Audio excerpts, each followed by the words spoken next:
Action, rolling camera action भरपूर के साथ जो कि हमारे गीता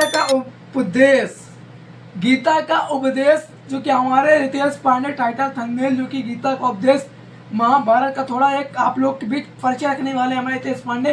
1 मिनट का महत्वपूर्ण वीडियो आप लोग अंत तक देखिएगा। अपना प्यार आशीर्वाद सपोर्ट इस तरह हमारे रितेश पांडे जी को दे रहे लगातार हमारे पंडित जी ऑफिशियल चैनल के माध्यम से फेसबुक पेज के माध्यम से लोग देख रहे हैं। पेज को फॉलो भी है, चैनल सब्सक्राइब भी आइए जानते हैं ये सॉन्ग किस वजह से हमारे रितेश पांडे जी लेकर आ रहे हैं।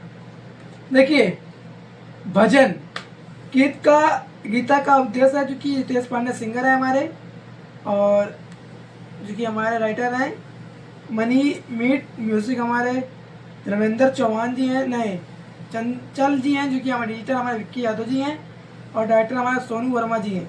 तो जाइए गीता का उपदेश जो कि आप लोग को बता दें, ये गीता एक उपदेश है सबके मनों में और सबके भावनाओं को जगाने वाली जो कि गीता रामायण पाठ जो कि हम लोग बोलते हैं महाभारत, उसको बोलते हैं गीता। आप लोग गीता की किताब उठाकर आप शपथ लें और गीता का पाठ आरंभ करना चालू कर दे, उसको बोलते हैं गीता का उपदेश। तो आइए अपना प्यार आशीर्वाद इस तरह हमारे तेज पांडे जी को दे रहे लगातार इसी तरह मैं अपडेट जानकारी लाता रहूँगा। लव यू बोलते हैं समाज।